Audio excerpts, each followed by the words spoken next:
नमस्कार प्यारे बच्चों, मैं परिहार सर आप सभी का मेरे इस YouTube channel primary digital study में स्वागत है। प्यारे बच्चों, आज के इस वीडियो में कक्षा 5वीं की ईवीएस जिसे हम पर्यावरण कहते हैं, पर्यावरण का अध्याय 3 सीखने जा रहे हैं। आप सभी को पर्यावरण की पुस्तक ओपन करना है और अध्याय 3 निकाल लेना है। साथ में एक पेन और एक कॉपी आपको लेकर बैठना है। वीडियो को आप शुरू से लेकर अंत तक देखेंगे। यदि आपको किसी प्रश्न का उत्तर लिखना हो तो आप वीडियो को रोक के आप लिख सकते हैं। तो बिना देर किए हुए हम वीडियो की शुरुआत करते हैं और इस अध्याय को हम पढ़ना प्रारंभ करते हैं। अध्याय 3, चखने से पचने तक। स्वाद ही स्वाद। झुम्मा रसोई में गई और मां से लिपट कर बोली, मां, मैं नहीं खाऊंगी कड़वे करेले, मुझे तो तुम गुड़ रोटी ही दे दो। मां ने हंसते हुए कहा, कितना मीठा खाओगी, सुबह भी तो तुमने चीनी वाली रोटी खाई थी। तुम बोर नहीं होती एक ही तरह के स्वाद की चीजें खाकर? झूलन ने झुम्पा को चिढ़ाते हुए कहा। झुम्पा तपाक से बोली, तुम बोर होती हो क्या इमली चाटते चाटते?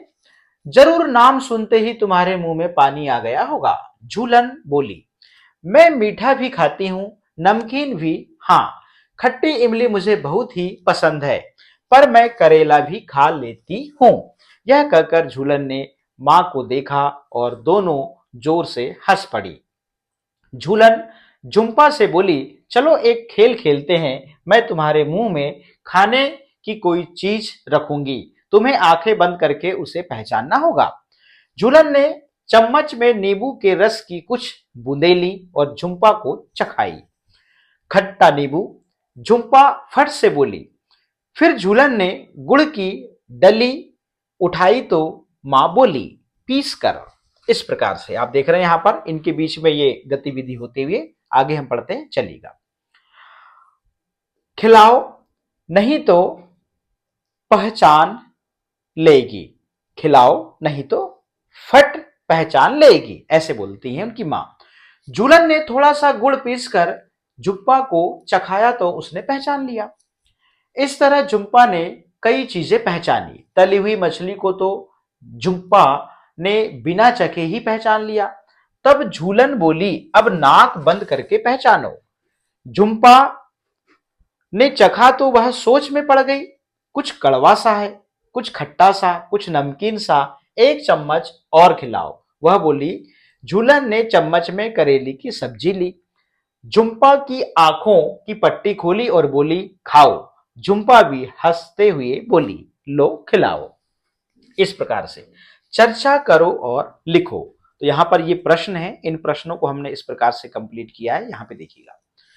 खट्टी इमली का नाम सुनते ही झूलन के मुंह में पानी आ गया। तुम्हारे मुंह में कब कब पानी आता है? अपनी पसंद की 5 चीजों के नाम, उनके स्वाद लिखो। जब हम अपनी पसंद का खाना देखते हैं तो मुंह में पानी आ जाता है, निश्चित रूप से। पसंद की 5 चीजों के नाम इस प्रकार से हैं, जैसे चॉकलेट स्वाद में मीठा, आइसक्रीम स्वाद में मीठा और ठंडा, गुलाब जामुन स्वाद में मीठा, पानी की टिक्की खट्टी और मिठी, समोसा स्वाद में नमकीन। इस प्रकार से ये प्रश्न कंप्लीट होता है। अगला, तुम्हें एक ही तरह का स्वाद पसंद है या अलग अलग, क्यों? उत्तर, सभी को अलग अलग तरह का स्वाद पसंद होता है, क्योंकि एक ही स्वाद की चीजें खाने से बोर हो जाते हैं। अगला है, झूलन ने झुम्पा को नींबू के रस की कुछ बूंदें चखाई। क्या कुछ बूंदों से स्वाद का पता चल सकता है? नींबू का स्वाद खट्टा होता है, खट्टी चीजों का स्वाद कुछ ही बूंदों से पता चल जाता है। ठीक है ना। अगला प्रश्न, अगर तुम्हारी जीभ पर सौंफ के दाने रखें तो क्या तुम बिना चबाए उसे पहचान पाओगे? कैसे? सौंफ के दाने की खुशबू और स्वाद से उसे बिना चबाए पहचान सकते हैं। इस प्रकार से ये प्रश्न है। अगले पेज में चलते हैं। अब यहाँ पे ये 2 प्रश्न है, हम इसको पढ़ लेते हैं। यहाँ पे, आंख बंद करके स्वाद पहचानो, अलग अलग स्वाद की कुछ चीजें इकट्ठी करो और अपने साथी के साथ झूलन और झुम्पा की तरह खेल खेलो। अपने साथी को चीजें चखाओ और पूछो। यहाँ पे प्रश्न है, हम इसको कंप्लीट करेंगे। यहाँ पर जीभ देखिए इस प्रकार से, खट्टा जो स्वाद है हमें जीभ के ये वाले भाग में आता है और नमकीन वाला किनारे में आता है और मीठा भाग यहाँ पे रहता है सामने। तो जीभ के हिस्सों को चित्र में इस प्रकार से हमने नाम से दर्शाया हुआ है और इन प्रश्नों को हमने यहाँ पर इस प्रकार से कंप्लीट किया है। तो खेल में झुम्पा ने मछली कैसे पहचान ली? वे कौन सी चीजें हैं जो तुम बिना देखे और चखे केवल सूंघ कर पहचान सकते हो? उत्तर में लिखेंगे, खेल में झुम्पा ने मछली पहचान ली क्योंकि मछली की गंध तीखी होती है। बिना देखे और चखे बहुत सी चीजें हैं जैसे आलू, अंडा, चाय, कॉफी आदि जिन्हें हम सूंघ कर पहचान सकते हैं। अगला प्रश्न है, क्या तुम्हारे घर पर किसी ने तुम्हें नाक बंद करके दवाई पीने को कहा है? वे ऐसा क्यों कहते होंगे? उत्तर, दवाई का स्वाद और गंध तीखी और तेज होती है जो किसी को अच्छी नहीं लगती, इसलिए नाक बंद करके दवाई पीने को कहा जाता है जिससे उसकी गंध नाक तक ना पहुंच सके और दवाई पी ले। ठीक है ना। प्रश्न क्रमांक 3, अलग अलग स्वाद की कुछ चीजें इकट्ठी करो और अपने साथी के साथ झूलन और झुम्पा की तरह खेल खेलो। अपने साथी को चीजें चखाओ और पूछो। जैसे क नंबर का प्रश्न, स्वाद कैसा था? खाने की चीज क्या थी? तो स्वाद नमकीन था, खाने की चीज मठरी थी। ठीक है ना। अब ख है, जीभ के कौन से हिस्से में स्वाद ज्यादा पता चल रहा था? आगे, पीछे, बाईं या दाईं तरफ? तो जीभ के आगे की तरफ स्वाद का ज्यादा पता चल रहा था। कुछ खाने की चीजों को मुंह के किसी और हिस्से पर रखो, ओंठ, तालू, जीभ के नीचे। क्या कहीं और भी स्वाद का पता चला? जी नहीं, मुंह के किसी और हिस्से पर स्वाद का कुछ पता नहीं चलता है। तो एक प्रकार से गतिविधि है। अब हम अगले पेज में चलते हैं, चलिएगा। अब यहां पर देखिएगा जीभ के अगले हिस्से, तो यहां पर ये दो प्रश्न यहां पर बनते हैं। ठीक है ना। इन दो प्रश्नों को अभी हम आगे कंप्लीट करेंगे, यहां पढ़कर जो है हम समय यहां पर बर्बाद नहीं करेंगे। अगर कोई हमसे पूछे कि कच्चे आंवले या खीरे का क्या स्वाद है, तो हम सोचना पड़ेगा, मतलब हमें सोचना पड़ेगा बताने के लिए। ठीक है ना। अब यहां पे ये वाला प्रश्न हुआ, स्वाद बताने के लिए कुछ शब्द ढूंढो और खुद से सोचकर बनाओ। तो यहाँ पे ये जो प्रश्न है, इन प्रश्नों को हम अभी आगे कंप्लीट करेंगे। इसको पढ़ लेते हैं क्योंकि ये अगले पेज में कवर होगा। चबाकर या चबा चबाकर खाओ, दोनों में अंतर बताओ। सब मिलकर कक्षा में ये गतिविधि करो। ब्रेड या रोटी का टुकड़ा या पके हुए चावल लो। अब ये ऊपर के जो प्रश्न है हमने यहाँ पर लिखा हुआ है, उनको इसलिए नहीं पढ़ा क्योंकि उनको भी पढ़ेंगे और इसको पढ़ेंगे तो टाइम लग जाएगा। तो जो इस पेज से प्रश्न बन रहे हैं वो इस प्रकार है। जीभ के अगले हिस्से को किसी साफ कपड़े से पोंछो ताकि वह सूखा हो जाए। ठीक है ना। अब वहां चीनी के कुछ दाने या शक्कर रखो, क्या कुछ स्वाद आया? सोचो ऐसा क्यों हुआ होगा? देखिएगा उत्तर, जी नहीं, कोई स्वाद नहीं आया। ऐसा इसलिए हुआ क्योंकि किसी स्वाद का पता तब चलता है जब यह स्वाद लार के साथ घुलकर जीभ पर फैले। ठीक है ना, ये इसका उत्तर होगा। दूसरा प्रश्न है, शीशे के सामने खड़े होकर अपनी जीभ की सतह को ध्यान से देखो, कैसी दिखती है? क्या जीभ पर कुछ दाने दाने जैसे दिखते हैं? उत्तर लिखते हैं, शीशे के सामने खड़े होकर देखने पर ज्ञात होता है या मालूम चलता है कि जीभ खुरदरी है और उस पर कई दाने दाने बने हैं। देखिएगा आप करके और शीशे में देखिएगा। अगला है, अगर कोई हमसे पूछे कि कच्चे आंवले या खीरे का क्या स्वाद है, तो हमें सोचना पड़ेगा। तुम खाने की इन चीजों जैसे टमाटर, प्याज, सौंफ, लौंग आदि का क्या स्वाद बताओगे? स्वाद बताने के लिए कुछ शब्द ढूंढो और खुद से सोचकर बताओ। तो स्वाद बताने के लिए शब्द यहाँ पर हमने इस प्रकार से लिख रखे हैं, जैसे खाने की चीज और यहाँ पर स्वाद। जैसे टमाटर खट्टा, मीठा, रसीला होता है। प्याज तीखा और फीका होता है। अब यहाँ पर सौंफ जो है ये सुगंधित होती है और मिठास भरी रहती है इसमें। लौंग तीखी और कसैली रहती है। ठीक है ना। अगला प्रश्न है, कुछ चीजें चखने के बाद झुम्पा बोली सी सी सी, सोचो उसने क्या खाया होगा? झुम्पा ने निश्चित रूप से मिर्ची खाया होगा। ठीक है ना। तुम भी इसी तरह कुछ खाने के स्वादों के लिए आवाजें निकालो।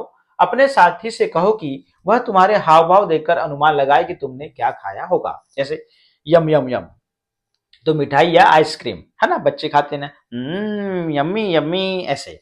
फिर सीसी, ये मिर्ची खाने पे आवाज निकलती है। चटपट, तो खट्टा अचार या नींबू खाने पर। आह आह, पराठा, या आपने देखा होगा जब भी पराठा खाते हैं तो अच्छा स्वादिष्ट लगता है, तो ऐसा करके जो आवाज निकलती है वो यहाँ पर इस प्रकार से हमने यहाँ पर लिखा हुआ है। अब हम अगले पेज में चलते हैं, चलिएगा। तो 1 2 3 4 प्रश्न है यहाँ पे।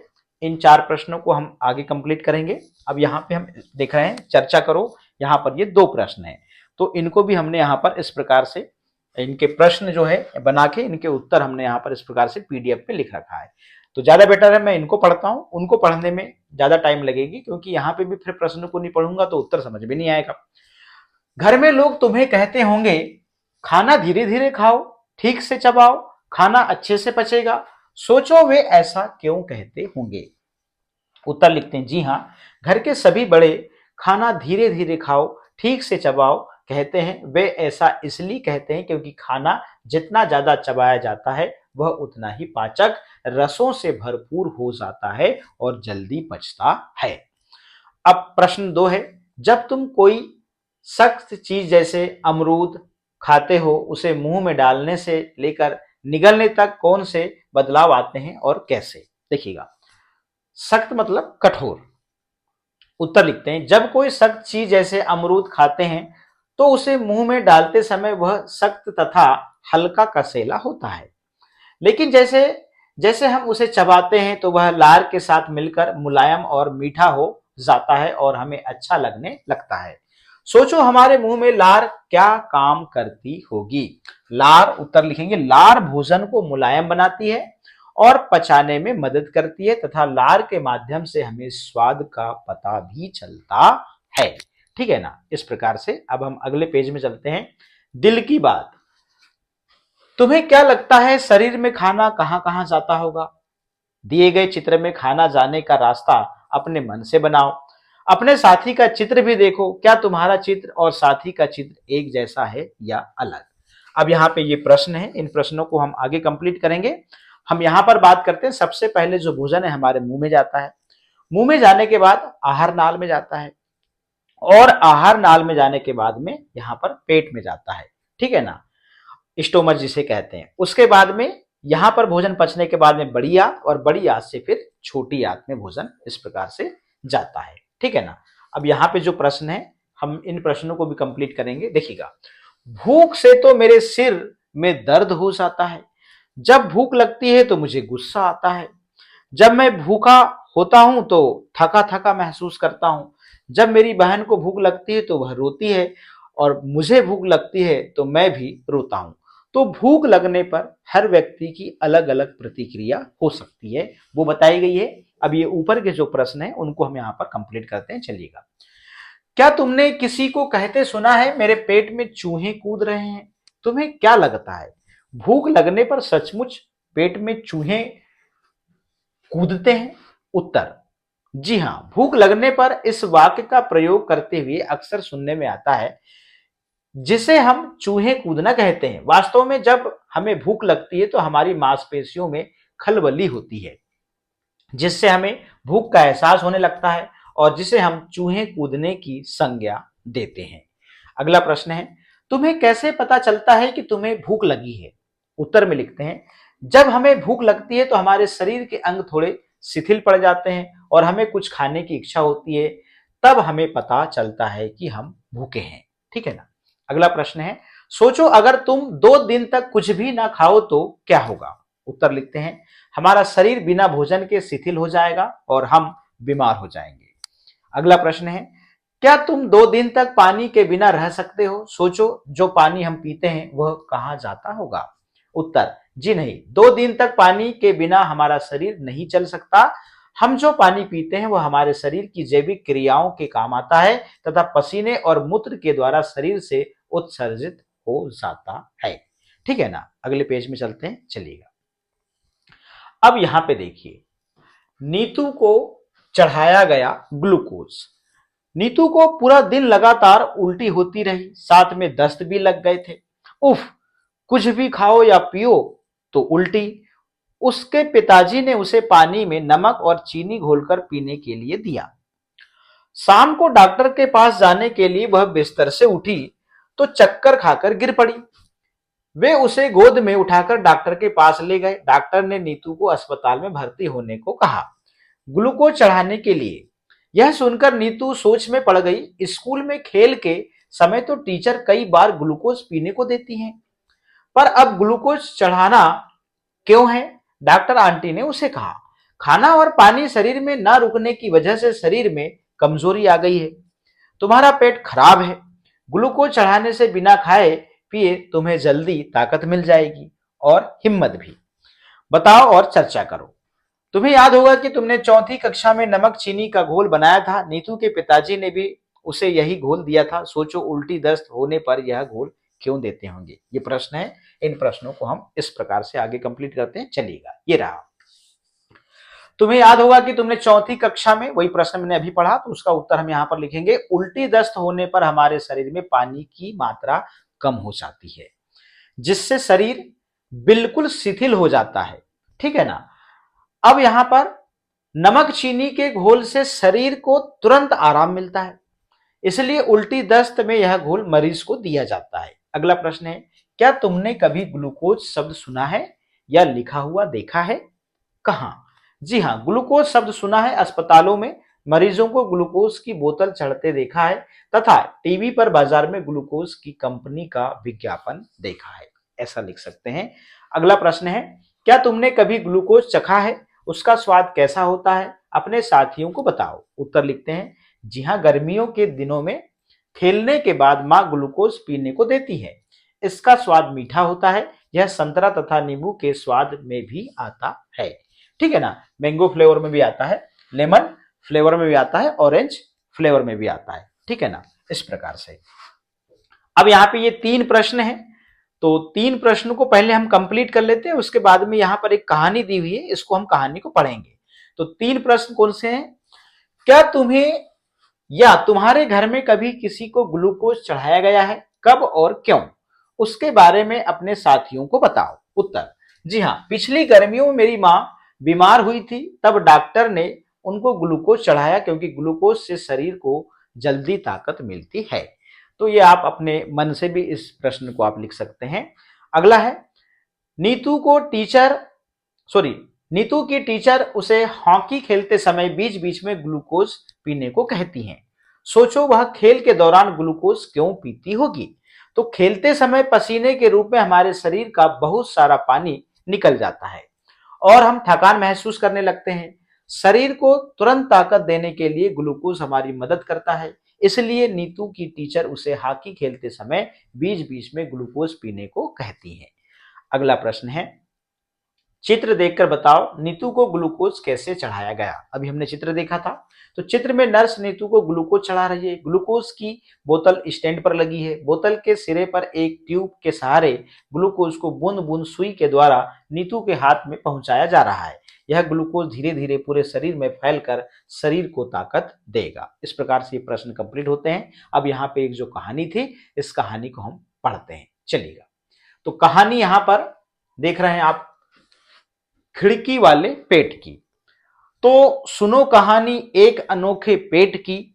पेट में था छेद, कहानी छेद की। मार्टिन नाम का एक फौजी भूल से पेट में लगी गोली, हुआ इलाज पर रह गया छेद, डॉक्टर के लिए बना खेल। बातें जान ली उसने भेद की, सुनो कहानी एक अनोखे पेट की। जब चाहे तब उसमें झांक ले, अंदर का सारा हाल भांप ले।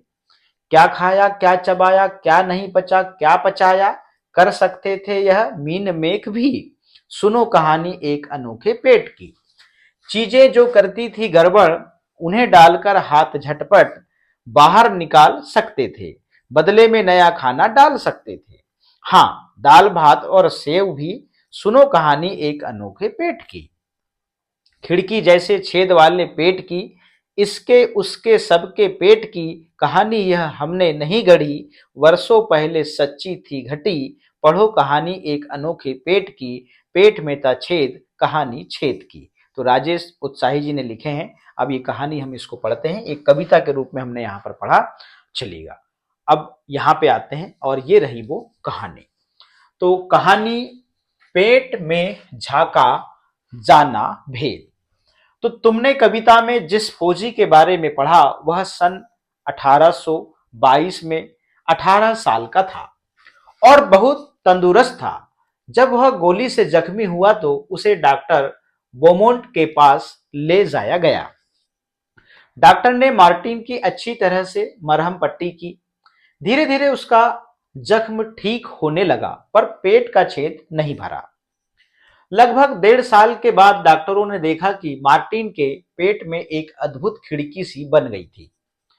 पेट की चमड़ी ने बढ़कर छेद को ढक तो लिया था, ठीक उस तरह जैसे एक फुटबॉल का वाशर होता है, ठीक है ना। यानी चमड़ी की एक तह के ऊपर एक और तह सी बन गई थी। निचली तह को दबाने पर छेद में से पेट में झांका जा सकता था। छेद में ट्यूब डालकर पेट का खाना भी बाहर निकाला जा सकता था। अब क्या था, डॉक्टर बोमोंट को मार्टिन का यह अजूबा पेट क्या मिल गया, मानो एक खजाना मिल गया। सोच सकते हो कितना समय लगाया होगा उन्होंने इस पेट के साथ प्रयोग करने में। 9 साल। इन 9 सालों में मार्टिन कुछ काम भी करते रहे और उनकी शादी भी हुई। उस समय तक वैज्ञानिकों को यह नहीं मालूम था कि पेट में पाचन की क्रिया होती है। कैसे है, पेट में जो पाचन रस होते हैं उनका क्या काम होता है, क्या वे पाचन में मदद करते हैं या केवल भोजन को तरल बनाने के लिए ही होते हैं। पहले तो उन्होंने यह देखना चाहा कि यदि पेट के पाचक रस को बाहर एक गिलास में निकाल लिया जाए और खाने की कोई चीज डुबाकर उसमें रख दी जाए तो क्या वह पड़ी पड़ी पच जाएगी। इसलिए इसके लिए उन्होंने एक प्रयोग किया। एक ट्यूब से पेट में से कुछ पाचक रस निकाल लिया इस प्रकार से। फिर 10 मिलीलीटर पाचक रस में एक उबली हुई मछली के पीस बारीक टुकड़े डालकर सुबह 8:30 बजे रख दिए। इस गिलास को उतने ही तापमान में रखा गया जितना आमतौर पर हमारे पेट के अंदर होता है, लगभग 30 डिग्री सेंटीग्रेड। दोपहर के 2 बजे तक उन्होंने देखा कि मछली के सब टुकड़े पूरी तरह से घुल चुके थे। फिर उन्होंने इसी तरह कुछ और भोजन पेट के पाचक रस में रखा और वही मार्टिन को खिलाया। अलग अलग भोजन पचने में कितनी देर लगी उसकी उसकी तालिका बना ली। डॉक्टर बोमोंट की तालिका देखो। अब देखिएगा, खाने की चीज के नाम इधर लिखे हैं। अब उसके पेट में पचने में इन चीजों को कितना समय लग रहा था यहां पे नोट किया गया है। और जो पाचक रस ट्यूब से निकाला गया था और उसमें पचने में कितना समय लगा यहां पर लिखा हुआ है। जैसे कच्चा दूध पेट में 2 घंटे 15 मिनट में पच गया और यहां पर पाचक रस उस ट्यूब में 4 घंटे 45 मिनट में पचा। उबला दूध पेट में 2 घंटे में पच गया और यहां पर गिलास के पाचक रस में 4 घंटे 15 मिनट लगे। पूरी तरह उबला अंडा 3 घंटे 30 मिनट में पच गया पेट में और गिलास के पाचक रस में 8 घंटे लगे, ठीक है ना। कम उबला अंडा 3 घंटे में पच गया और गिलास के पाचक रस में 6 घंटे 30 मिनट लगे। अब कच्चा अंडा फेंटा हुआ 2 घंटे में पच गया और गिलास के पाचक रस में 4 घंटे 15 मिनट लगे। कच्चा अंडा 1 घंटे 30 मिनट में पच गया पेट में और यहां पर गिलास के पाचक रस में 4 घंटे लगे। कहो अब क्या सोचते हो, है कुछ फायदा इस पेट का। डॉक्टर बोमोट ने मार्टिन के खिड़की वाले पेट के सहारे पाचन के कई रहस्य खोले।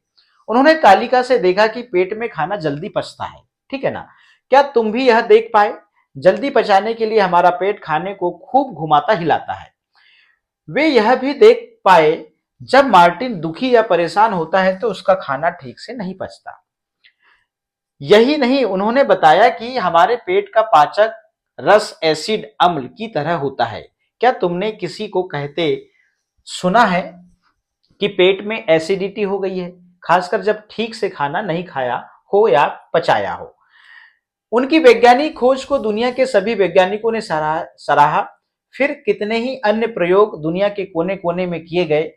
क्या कहा तुमने, पेट में गोली मारकर नहीं भाई, बाद में होने वाले ये प्रयोग किसी के पेट में गोली मारकर नहीं किए गए। ये प्रयोग दूसरे वैज्ञानिकों ने मशीनों की सहायता से किए। तो कहो कैसी लगी मार्टिन के पेट उर्फ तुम्हारे पेट की कहानी। तो इस प्रकार से हमने यहाँ पर इस कहानी को पढ़ा और सोचो और चर्चा करो। तो यहाँ पर एक प्रश्न है, इस प्रश्न का उत्तर हमने यहाँ पर इस प्रकार से लिखा हुआ है। अगर डॉक्टर बोमोंट की जगह तुम होते तो पेट के रहस्य जानने के लिए क्या प्रयोग करते, उन प्रयोगों के नतीजे भी बताओ। अगर डॉक्टर बोमोंट की जगह हम होते तो पेट के रहस्य जानने के लिए विभिन्न तरह के भोजन जो हम दिन भर में खाते हैं उन भोजन के पचने का समय नोट करते और जो भोजन जल्दी पचता उसे बुजुर्गों को खाने की सलाह देते तथा जो भोजन देर से पचता है उसे खूब चबा चबा कर खाते। इस प्रकार से हम यहाँ पर निचोड़ लिखा। अब हम अगले पेज में चलते हैं। यहाँ पर सही खाना और सही सेहत। डॉक्टर अर्पणा के पास इलाज के लिए दो बच्चे आए, रश्मि और कैलाश। दोनों बच्चों से डॉक्टर अर्पणा ने बातचीत की। बातचीत से कुछ जानकारी मिली जो नीचे दी गई है, तुम भी पढ़ो। यह है रश्मि, 5 साल की, 3 साल की लगती है, हाथ पैर पतले और पेट फूला हुआ है, अक्सर बीमार रहती हैं। थकान के कारण बहुत बार स्कूल भी नहीं जा पाती, खेलने की ताकत भी नहीं होती। खाना पूरे दिन में थोड़े से चावल या एक आधा रोटी भी मिली तो समझो उस दिन बहुत मिल गया। अब कैलाश 7 साल का है, आप यहां पर देख रहे हैं। उम्र से बड़ा है, शरीर मोटा और थुलथुला है, पैरों में दर्द रहता है, फुर्ती से कोई भी काम नहीं कर पाता। बस से स्कूल जाना, दिन में कई घंटे टीवी देखना। खाना घर का बना खाना उसको पसंद नहीं, दाल चावल रोटी सब्जी से दूर रहता है। बाजार के चिप्स बर्गर कोल्ड ड्रिंक बस यही भाता है उसे। अब यहाँ पे डॉक्टर ने दोनों का कद और वजन नापा और जांच भी की। दोनों बच्चों को कहा कि तुम्हारी बीमारी का एक ही इलाज है, सही खाना। तो सही खाना हमको प्रॉपर अपने घर का खाना चाहिए, मार्केट का भोजन हमें नहीं खाना चाहिए। अब यहाँ पे प्रश्न है, इन प्रश्नों के जो उत्तर हैं हमने इस प्रकार से यहाँ पर कंप्लीट किया है, इसको पढ़ लेते हैं। भरपेट खाना सभी बच्चों का हक। एक तरफ है कैलाश जो घर का खाना पसंद नहीं करता और दूसरी तरफ है रश्मि जिसको पेट भर खाने को मिलता ही नहीं। भरपेट खाना सभी बच्चों का अधिकार है। हमारे देश में लगभग आधे बच्चे रश्मि जैसे हैं, उन्हें ठीक तरह से बढ़ने के लिए जितना खाना चाहिए उतना भी नहीं मिलता। ये बच्चे कमजोर रहते हैं और कई बीमारियों के शिकार हो जाते हैं। अब ऊपर के जो प्रश्न है वो हमने यहाँ पर कंप्लीट किया है। तुम्हें क्या लगता है रश्मि पूरे दिन में एक ही रोटी क्यों खाती होगी? उत्तर लिखेंगे, रश्मि को खाने के लिए एक ही रोटी मिल पाती है क्योंकि वह बहुत गरीब है और उसके माँ बाप पर्याप्त भोजन खरीदने में असमर्थ हैं। ठीक है ना। अगला प्रश्न, क्या कैलाश को खेल कूद में दिलचस्पी होगी? कैलाश की दिलचस्पी खेल में नहीं है, इसलिए उसका शरीर मोटा व थुलथुला है। तीसरा नंबर, सही खाने से तुम क्या समझते हो? सही खाने से तात्पर्य है संतुलित भोजन जो कि हमारे शरीर की समस्त आवश्यकताओं के अनुरूप पोषण प्रदान करे। चौथा नंबर का प्रश्न, तुम्हारे हिसाब से रश्मि और कैलाश का खाना ठीक क्यों नहीं है? लिखो, रश्मि को भरपेट खाना नहीं मिल पाता जिससे उसका शरीर कमजोर हो गया है और कैलाश बाजार के चिप्स बर्गर कोल्ड ड्रिंक्स आदि अपनी जरूरत से ज्यादा खाता है जिससे उसका शरीर मोटा हो गया है, इसलिए दोनों का खाना ठीक नहीं है। इस प्रकार से हमने यहाँ पर लिखा हुआ है। अब अगले 3 प्रश्नों को यहाँ पर एक साथ लिखा है हमने। दादा दादी से पूछो कि जब वे तुम्हारी उम्र के थे तब वे एक दिन में क्या क्या काम करते थे और क्या क्या खाते थे और कितना। अब तुम अपना सोचो, तुम जो खाते हो और जो काम करते हो, क्या आपके द्वारा की गई चीजें बातें बड़ों जैसी हैं या उनसे अलग हैं? तो ओवरऑल हमने यहाँ पर उत्तर लिखा है, दादा दादी दाल चावल सब्जियां फल दूध दही गुड़ इत्यादि पौष्टिक चीजें खाते थे। वे शारीरिक काम जैसे स्कूल पैदल जाना आना, खेत पर जाना, खूब खेलना आदि काम करते थे। अब हम दाल चावल दूध दही सब्जी रोटी चाउमीन मैगी मिठाई आइसक्रीम चॉकलेट कोल्ड ड्रिंक इत्यादि कई सारे जंक फूड खाते हैं। स्कूल बस से जाते हैं और वीडियो गेम और टीवी देखते हैं। घर के बाहर नहीं खेलते, शारीरिक श्रम बिल्कुल नहीं करते। हम उनसे बिल्कुल अलग चीजें या काम करते हैं। इस प्रकार से हमने यहाँ पर प्रश्नों के उत्तर जो है वो कंप्लीट किया है। अब यहाँ पे ये जो ये प्रश्न है, इन प्रश्नों को भी हमने इस प्रकार से यहाँ पर ऐसे कंप्लीट किया है। प्रश्न पहला है, क्या तुम किसी ऐसे बच्चे को जानते हो जिसे पूरा दिन भरपेट भोजन ना मिलता हो? ऐसा क्यों? जी हाँ, ट्रेनों में स्टेशनों में मंदिर के बाहर कई ऐसे बच्चे देखे हैं जिन्हें पूरे दिन भरपेट भोजन नहीं मिलता। इसका मुख्य कारण गरीबी और बेरोजगारी है। ठीक है ना। अगला प्रश्न है, तुम्हें क्या लगता है कि लोगों को भूखमरी का शिकार क्यों होना पड़ता है? उत्तर लिखेंगे लोगों को भूखमरी का शिकार गरीबी एवं बेरोजगारी के कारण होना पड़ता है। अगला प्रश्न है, बहुत समय तक भरपेट भोजन न मिलने पर हमें स्वास्थ्य संबंधित कैसी समस्याओं का सामना करना पड़ता है? उत्तर लिखेंगे बहुत समय तक भरपेट भोजन न मिलने पर हम कमजोर एवं कई बीमारियों के शिकार हो जाते हैं। अगला प्रश्न है, खेतों का अनाज मंडियों के बाद कहां जाता है? खेतों का अनाज स्थानीय ग्राहकों द्वारा अपनी आवश्यकताओं की पूर्ति के लिए खरीदा जाता है, अतः अनाज मंडियों के बाद उपभोक्ताओं के पास जाता है। पांचवा प्रश्न है, क्या तुमने मंडियों या गोदामों में अनाज के भारी नुकसान जैसी खबरें पढ़ी या सुनी है? मंडियों या गोदामों में बड़े पैमाने पर अनाज की बर्बादी की खबरें को इकट्ठा कीजिए। हाँ, हमने मंडियों या गोदामों में अनाज के भारी नुकसान की खबरें समाचार पत्र में पढ़ी हैं। 2018 में बारिश के कारण गुरुग्राम हरियाणा की मंडी में 500 टन अनाज खराब हो गया था। अगला प्रश्न है, उन्हें पढ़कर पता करो कि अनाज खराब होने के क्या कारण थे। इस तरह की घटनाओं को कैसे रोका जा सकता है, चर्चा करो। उत्तर लिखते हैं, कीड़े या चूहों की उपस्थिति, भंडारण, बारिश, मौसम परिवर्तन आदि के कारण अनाज खराब हो सकता है। अनाज भंडारों का उचित तापमान, नियमित सफाई एवं कीड़े एवं चूहों पर नियंत्रण करके अनाज को खराब होने से बचाया जा सकता है। इस प्रकार से हमने अध्याय जो है आपका ये तीसरा कंप्लीट कर लिया है और इसमें जो भी प्रश्न थे हमने यहाँ पर प्रश्नों के उत्तर लिख रखे हैं। आप वीडियो को रोक के प्रश्नों के उत्तर आप लिख सकते हैं। तो आज के इस वीडियो में इतना ही, फिर मिलेंगे हम नए वीडियो में नए अध्याय के साथ में। आप सभी का बहुत बहुत धन्यवाद।